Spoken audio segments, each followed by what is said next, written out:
सच्चिदानन्दरूपाय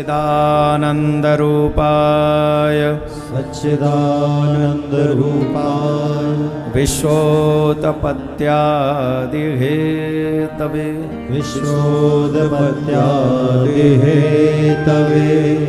तापत्रयविनाशाय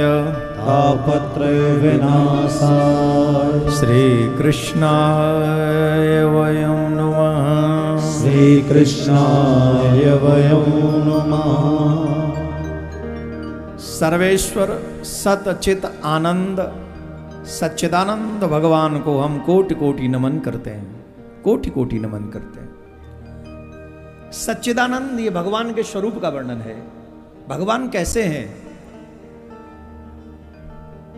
सत चित आनंद, सच्चिदानंद, सदघन चिदघन आनंद घन। जिनके सामर्थ्य के विषय में अगर हम चर्चा करें, दैहिक दैविक भौतिक त्रितापों का पालन, जन्म और उन्हें समाप्त करने वाले हैं। सच्चिदानंद किसे कहेंगे? कौन है सच्चिदानंद? तो सच्चिदानंद सत माने ज्ञान, जिनके ज्ञान की कोई सीमा नहीं है,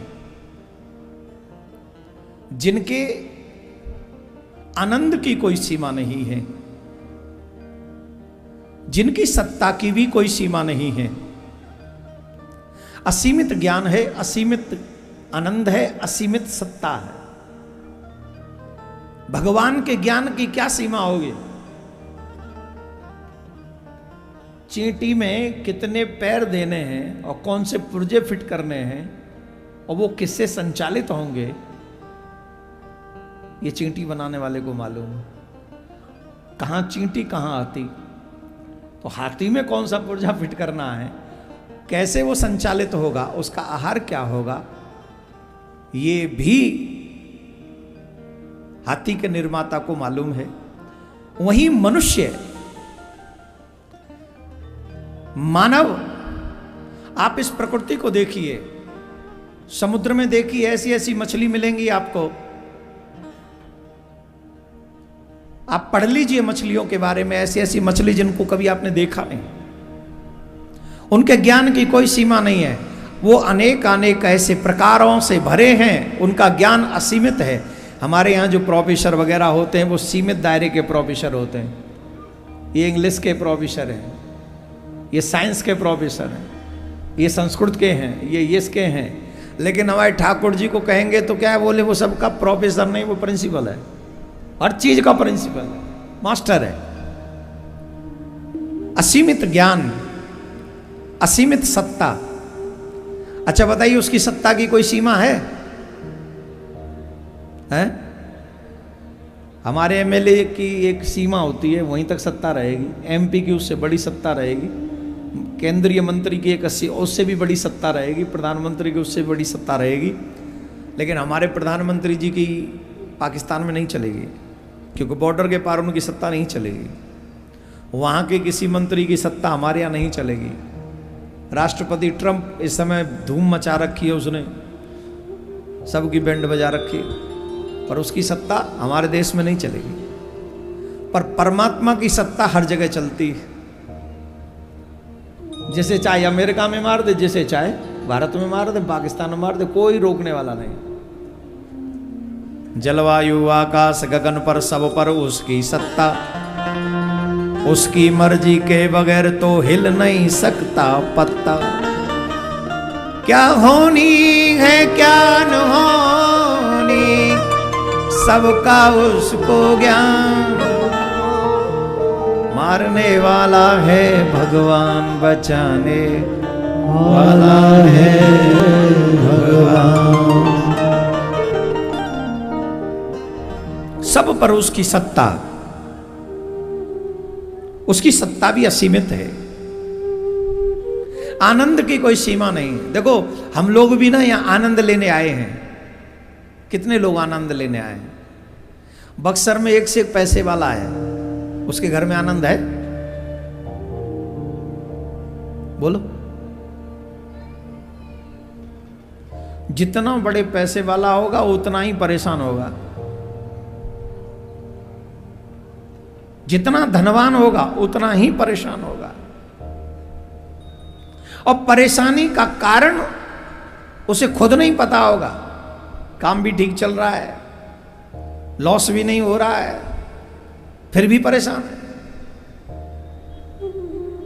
एक राजा, बहुत बड़ा साम्राज्य का राजा था, बहुत बड़ा, कोई कमी नहीं थी, बलवान था, रूपवान था, रानियां थी, धन का तो कोई लिमिट नहीं था, असीमित, सब चकाचक, कोई कमी नहीं।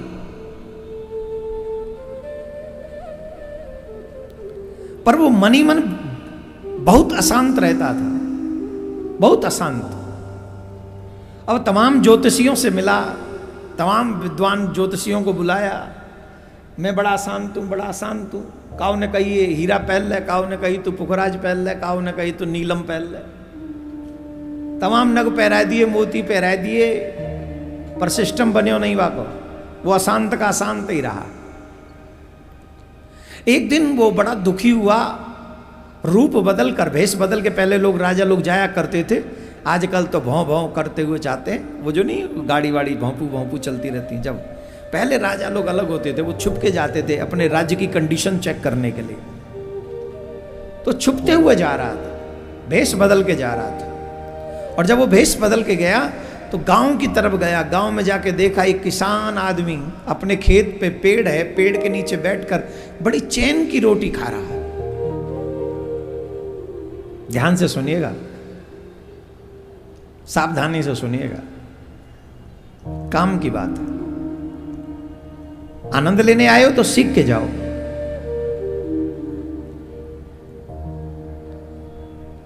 सीखोगे तो आनंद आएगा। उस किसान को देखा, तन पे फटा हुआ सा कपड़ा था, रोटी खा रहा था। राजा को लगा गरीब है, इसकी कुछ सहायता करनी चाहिए। तो राजा गया, बोले भाई साहब आपके खेत में मुझे 4 सोने की मुद्रा मिली है, ये सिक्के मिले हैं, लगता है आपके गिर गए होंगे, आप रख लो। रोटी खाते हुए उसके सामने कहा भोजन करोगे? राजा ने कहा नहीं।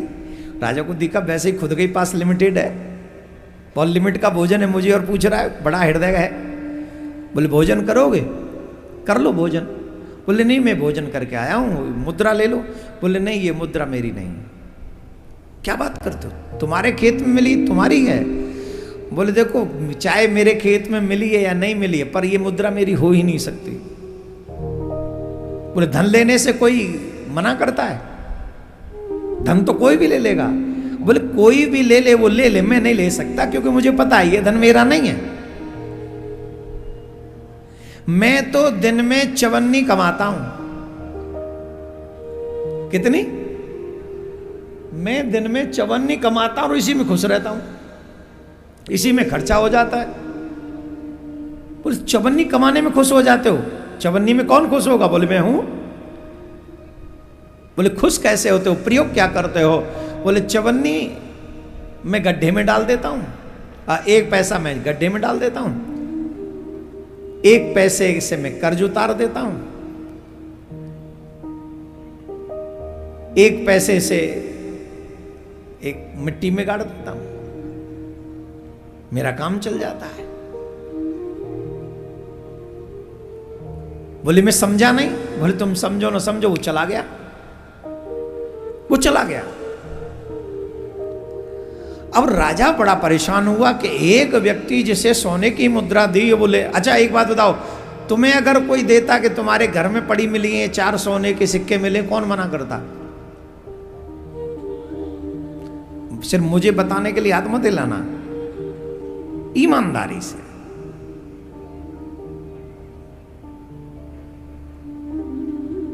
चार तो बहुत दूर की बात है, एक ही दिखा दे, 88,000 रुपया तोल है, और कम से कम 10 ग्राम को तो होगा ही एक सिक्का। बताओ, कोई नहीं करेगा। राजा सभा में गया, सभा में बुलाया सभी लोगों को, बोले इधर आओ। एक किसान मिला और वो किसान ऐसा मिला, वो जो कह रहा है कि मैं बड़ा खुश हूं चवन्नी कमा कर। ऐसा क्यों? बताओ वो खुश कैसे हो सकता है? सब लोगों ने अपने अपने मत लगाए, लेकिन पता चला कि कोई भी राजा के वो प्रश्न का उत्तर ढंग से नहीं दे सका। तो कहा गया कि राजा ने कहा उसी किसान को बुलाया, उसी किसान को बुलाया जाए। उस किसान से कहा कि आपको बुलाया गया। किसान आया, राजा ने बड़े सम्मान के साथ उसे अपने स्थान पर बैठाला, मीन्स उचित स्थान पर बैठाला। और उन्होंने कहा कल उस सेठ के रूप में मैं ही था आपके सामने, मैंने ही आपको 4 मुद्राएं दी थी वो सोने की, आपने लेने से मना कर दिया। और आपने जो प्रसन्न रहने का मतलब बताया वो मैं समझा नहीं। चवन्नी कमाते हो, खर्चा क्या करते हो जो आपने कहा? तो उसने कहा महाराज क्षमा चाहता हूं, मैं पहचान नहीं पाया आपको, पर फिर भी मैं आपको बताता हूं। मैंने आपसे कहा 1 पैसा मैं गड्ढे में डालता हूं, इसका मतलब है मैं 1 पैसे से अपने परिवार का भरण पोषण करता हूं। दूसरा, आपने कहा कि मैं अपना कर्ज चुकाता हूं, बोले मेरे माँ बाप ने मुझे पाल पोस के बड़ा किया है, 1 पैसा मैं अपने माँ बाप की सेवा में लगाता हूं। तीसरा, 1 पैसा मैंने कहा धरती में गाड़ता हूं। क्यों गाड़ते हो? बोले ये पैसा धरती में गाड़ने का मतलब है 1 पैसा मैं बचा के रखता हूं कि कभी भी मेरे जीवन में बुरा समय आ जाए तो कहीं मुझे किसी के आगे हाथ न फैलाना पड़े, दवा के लिए, धर्म के लिए कोई भी व्यवस्था करनी पड़े तो किसी के आगे हाथ न फैलाना पड़े। मैं 1 पैसा बचा के रखता हूं, उसे मैं धरती में गाड़ देता हूं।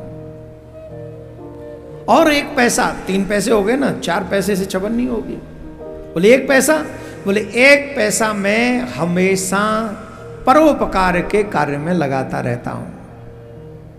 परोपकार, कभी धर्म में, कभी दान में, कभी गंगा जी पे, कभी किसी आवश्यकता वाले को 1 पैसा मैं उसे देता ही देता हूं, जिससे मेरे द्वारा कोई भी कष्ट व्यक्ति को न मिले और उनकी सेवा जितनी हो सके वो मैं कर सकूं।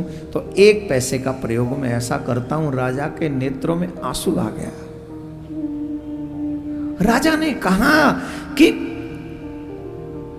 जो चवन्नी कमाता है उस चवन्नी में से भी 1 पैसे से परोपकार करता है, अपने माता पिता की सेवा करता है। लेकिन मैं इतना बड़ा राजा होकर भी कभी कोई तप, दान, दया, धर्म का काम नहीं करता। यही मेरी अशांति का कारण है, क्योंकि धन का प्रयोग धर्म में करेंगे तो शांति मिलेगी।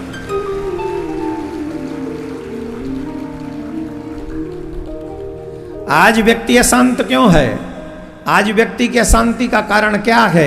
आज व्यक्ति की अशांति का कारण अगर बना हुआ है तो वो है सिर्फ पैसा, पैसे का प्रयोग। आज का मानव पैसे का प्रयोग क्या करता है? होटलों में, पार्टियों में, शराब में, मांस में। बोलो हाँ या ना? और उसके बाद क्या आशा करता है? शांति नहीं है, चैन नहीं है। सारे कर्म बेचैनी के करोगे और शांति और चैन ढूंढना चाहोगे। How is it possible? कैसे संभव होगा? शराब पी के भजन करने बैठोगे मन लगेगा? मांस खा के रामायण पढ़ोगे भजन में मन लगेगा? 2 उल्टे रास्ते अपनाओगे और सुख हो जाए, ये संभव है क्या? संभव नहीं है।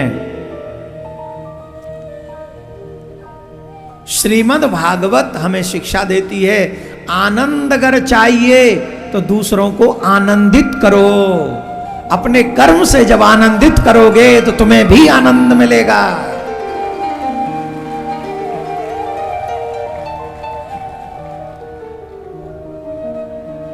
नमः पार्वती पदे हर हर महादेव। हम और आप अपने कर्म से दूसरों को दुख दें और आशा करें कि हमें सुख मिल जाए, कैसे संभव होगा? बिल्कुल भी संभव नहीं।